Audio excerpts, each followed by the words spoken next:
Not that long ago, Molly Schultz was just your average 25-year-old. In fact, she was incredibly lucky. A few years ago, Molly married the love of her life, Tim. Furthermore, she had reluctantly welcomed 2 infant twins, taking to motherhood naturally. Then, in March of 2016, her entire life changed in just a couple of minutes. First, she found out that her father's wife and mother to her half-brother had died. Then, tragedy struck again. Schultz's once normal life became much more dramatic as she found herself in a family tragedy more incredible than any movie. Through a truly monumental series of challenges, Schultz and her family found their entire world upside down. What happened next is sure to have you in tears. Schultz was just your average stay-at-home mother from Spokane, Washington. Molly met Tim on Match.com in 2013, and it really was a match made in heaven. The two fell in love and began a beautiful relationship. After 3 weeks together, Schultz found out she was pregnant, and the two decided it was only right to move in together. Only 8 months after their first child was born, the couple found out that they were pregnant yet again. Before the birth of their second daughter, the couple eloped. Soon, they also had a pair of twins. But this beautiful family of 5 was about to have their whole lives turned upside down. Molly Schultz was very close to her father. He raised her to be the best person she could possibly be and believed in her greatly. Molly even had him in the delivery room when she gave birth to her first daughter. Also, even though Molly lived on the West Coast and her father in Michigan, they stayed in touch and were always present in each other's lives. Then, life handed her a horrifying 1-2 punch. Within the span of just a couple of months, not only did Molly's father's wife pass away suddenly, but her father was now suffering from a rare, terminal condition. Knowing that her father only had weeks left, Molly did the only logical thing and booked herself a flight. Molly had to take her twins along, as they were still breastfeeding. Unfortunately, she had to fly alone since her husband needed to stay with their 2 other daughters. Molly knew it would be quite the journey from Spokane to Detroit. To make matters worse, Molly could not get a direct flight. She needed to fly through Minneapolis to reach Detroit. Everyone knows airport connections are difficult. Often you run the length of an entire airport just to find your next flight delayed. Or worse, you've got to figure out how to kill hours in a boring terminal. Now, imagine doing this grueling process with 2 babies all by yourself. This is what Molly Schultz had to do when flying from her home to her dad's. The 3-hour flight to Minneapolis was okay, as Molly and her twins braved the situation and did their very best. Now Molly needed to make it to Michigan. When she's home, Molly Schultz and her children follow a pretty strict schedule. There is a specific time for eating, playing, and sleeping. Suddenly, Molly couldn't do all of her normal activities. The problem was that her twins were with her and also affected by this change. Being only 7 months old, they were susceptible to change. If Molly didn't feed them or put them to sleep on schedule, problems always arose. Now, Molly was heading into unfamiliar territory. What would her schedule be like? Would she have time to feed her babies as they were accustomed to? How would they adjust? All these questions were burning in young Molly's mind. After the 3-hour flight, Molly and her twins landed in Minneapolis. Unfortunately, this was not going to be a quick connection. Instead, they suffered a very long layover. Molly describes, resulted in me laying blankets on the airport floor for them to roll around. We spent a long time in that layover, and towards the end of it, everything started to go downhill. Both Molly and her twins began to feel fatigue. While Molly could manage, her infant girls could not. As they became more and more agitated, so did Molly. I felt like a ticking time bomb of emotions. While juggling the care of cranky twins, my heart was breaking. After what seemed like forever, the 3 of them finally boarded the flight to Detroit. Unfortunately, the agitated twins were hard to remedy. The 2 were crying non-stop, and Molly was at her breaking point. This was the very first time these 2 youngsters were flying on a plane, and it wasn't the way Molly pictured it would be. Luckily, the flight was just under 2 hours. Molly needed to hang tight and brave through just 100 minutes of stress, and it would be over. However, sometimes 100 minutes can feel like forever. The first 20 minutes of the flight turned out okay. Molly had a row all to herself with her babies, and the 2 were smiley and fun. All the passengers walking past them were smiling back, and all seemed perfect. Takeoff was when things started to go a little bit different. The babies began crying and just wouldn't stop. They became irritable and uncomfortable. I knew they wanted to nurse. I just didn't know how to do that on a plane with no pillows to help support us. Everything Molly attempted wouldn't console them, and the crying just didn't stop. The way things were going on the flight began to affect Molly herself. I was so mentally broken and emotionally tired. Just wanted off this plane and in his arms. I needed help, but there was no one to turn to. The flight attendants were very sweet, but they had things they needed to be doing. All seemed lost on the flight, even though it was a short flight. Anyone with children knows that once they begin crying uncontrollably, it is almost impossible to calm them down, especially if the parent themselves is stressed. Thankfully, Molly finally got the break she needed during the flight. Suddenly, a woman got up from behind us, sat in the open seat next to me, and grabbed the baby I was bouncing on my lap. She didn't even ask, but she didn't need to. She knew I needed her.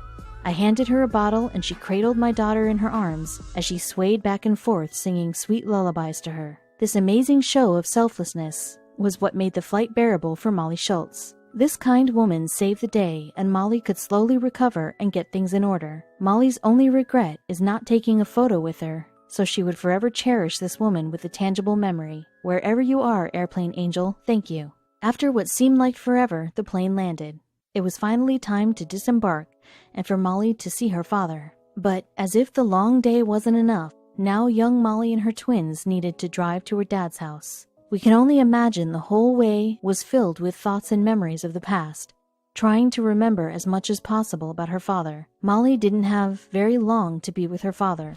She didn't know exactly how much time she had left, but knew he was approaching his death. Molly was trying to recuperate from the flight and prepare herself for her ill and grief-stricken father who would welcome her at his home. After so long, Molly Schultz finally arrived at her father's home. There, what she found left her complete and utter heartbroken. Once upon a time, her father had lifted her up in his arms and spun her around. Now he was a shell of a man, far too thin and barely hanging on. Still, regardless of his appearance, her dad was still her dad. I laid my head on his bony chest, and none of it mattered. My best friend, the man I held so dearly to my heart, was dying. She wrote of the experience in a blog post. However, Molly had no idea that her father's disease was just the beginning. Soon she would learn that there were many reasons why she had needed to fly out so quickly. After hours of flying and driving, Molly had finally arrived at her father's house. After her initial shock and heartbreak, she began to learn about his condition and just how much time he had left. Molly's father had stage 4 pancreatic cancer. This meant he was terminally ill and had virtually no chance of recovery. Doctors said he only had months to live. This news would be shocking in any situation, but her father was young for the diagnosis, merely 50 years old. After learning more about his illness, Molly knew the road ahead would be emotionally intense, not only for herself, but also for her young half-brother, Easton, who she rarely ever saw. From the day Molly arrived in Detroit, her father lasted only 12 more days. Molly now views each of them as a blessing, but at the time, it must have been nerve-wracking. Those days were strange and sad for Molly.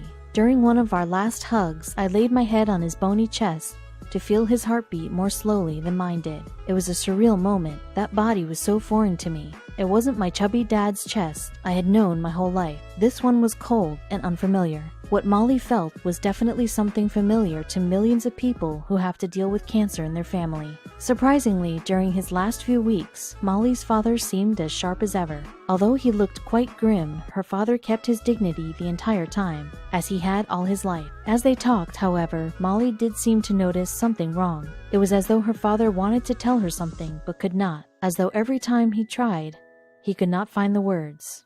Molly heartbreakingly described her father's final days. His eyes were starting to turn yellow, meaning his liver was starting to fail. But he sat there with his mind as sharp as ever. The heartbreak, yet fulfillment of that moment, had my heart in 1,000 pieces on the floor. Then, after some time, he finally told Molly about the responsibility he wanted her to take on. Molly's father began telling her stories of her half-brother Easton. You see, in 2013, Molly's father and his new wife gave birth to their son, Easton Schultz. Easton was a happy and healthy baby, and his first 2 years were filled with joy and happiness as he lived with his loving parents. Though he was her half-brother, Molly didn't really know Easton very well because he lived in Detroit, Michigan, and she in Spokane, Washington. The cross-country journey meant that Molly only met him once when he was very young.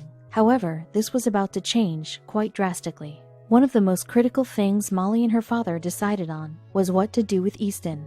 Poor little Easton had to watch his father wither away when he was just 2 years old. That's when Molly's father told her his dying wish. He wanted her to adopt Easton. He didn't want his son to be left to the adoption system, or worse, sent to an orphanage. He could not pass peacefully, not knowing what would happen to his son.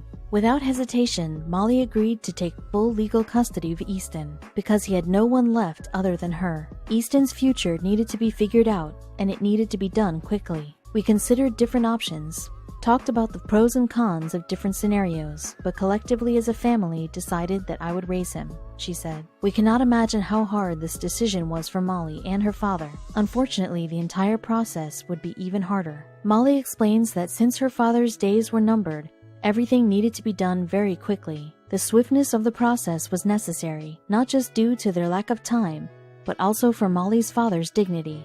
Having it take only several days allowed for him to be as sharp as possible and be as present as he possibly could while discussing complex legal matters. Soon enough, they met with a lawyer, signing a flurry of documents along the way. In a matter of hours, Easton was in Molly's custody, and their father was no longer Easton's dad, but rather his grandfather. We left the lawyer's office on Friday night, March 11, 2016, and had to wait until Monday for the judge to sign the documents, which she ended up doing. These documents gave me full legal guardianship of Easton. After the judge signed the documents, Molly became Easton's full and sole guardian. Molly was both sad and happy at this moment and couldn't wait to tell her father. I told my dad the great news, and he said to me, "Oh, Molly, that makes me so happy. I love you so much." These beautiful words would turn out to be her father's last words. That night, he went to bed knowing his son was taken care and could finally move on in peace. Molly definitely understood how her father hung on for so long. He put his son's life before his own, and only when everything was ready legally did he pass away. Easton's father passing meant that in the space of only 2 weeks, he attended the two most important funerals of his life. Both his parents passed away when he was so young and unable to truly understand what was going on. Luckily for him, both Tim and Molly were there for him, to help him navigate those moments. Even though Molly went to Detroit alone, Tim met her there with their other children to attend her father's funeral. When Molly describes these harrowing days, he became an orphan unexpectedly in only 12 days. Nobody saw this coming. I think we all kept going through the motions, unable to process what exactly was happening. A few days after the funeral, it was time to head back west. This time, Molly was not only flying with her beloved husband and 4 daughters, but also with Easton. Molly and Tim were worrying the entire flight. How would Easton take it? He was raised as an only child, and now he had to share a house with 4 sisters. How would their daughters adjust? They didn't really know Easton that well, and now they lived with him. While Molly and Tim wanted to be strong for their babies and Easton, they were still 2 young people dealing with grief and significant changes. Thankfully, the initial transition into the family went very smoothly. This was a major relief to Tim and Molly Schultz. Their daughters welcomed their new brother into their home, and Easton was happy to assimilate into the Schultz's household. The first and critical days of living under the same roof went by relatively okay. Later on, the family struggled to find some balance and common ground. But the most important days, where the children had to accept each other, went well, and you could tell the girls and Easton were connected on a deeper level. Unfortunately, something was coming that would cast a shadow on the happy new family. After Easton arrived in Spokane, an unexpected legal battle began. Since Easton is a Michigan native, it is a complicated process to have him adopted in a different state. This meant Molly Schultz and her half-brother Easton needed to fly back and forth from Washington State to Michigan several times. Each time they arrived, though, something went wrong and the court date was pushed back. Finally, after almost a year, a Michigan judge allowed the case to be transferred to Washington. This was a major relief for the Schultz couple, as they no longer had to separate on such crucial days. After what seemed like forever, Tim and Molly Schultz received the most wonderful news. They could finally set an adoption date. This meant that after more than a year, Easton could finally become a legal member of the family, and Tim and Molly would officially become his parents. The family became more and more excited as the big day finally approached. The date was not that far away, thanks to the swift processing of the case in Washington after it was released from the courts in Michigan. Molly, Tim, and Easton were definitely lucky in the way things turned out in the Washington court system.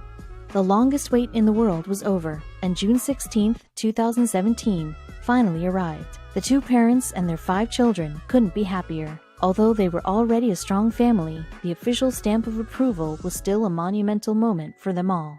Molly described the day I walked into the courthouse desperate for it to be a done deal, but staying guarded in my hopes. Isn't it funny how the mind can play such tricks on you, even when the reality is so blatantly obvious? His parents were no longer here and he needed a family. Why would I wholeheartedly fear the judge would deny that? Living in the northwest of the United States means the weather is never quite what you want it to be. On adoption day, the Schultz family dressed for a warm spring day with shorts, skirts, and dresses. They booked a photographer and prepared for a sunny celebration. They were, of course, met with rain. Molly Schultz, ever the optimist, saw the shower as her father's tears, blessing them on this magical and special day. They were so happy they didn't let the North Pacific weather rain on their parade.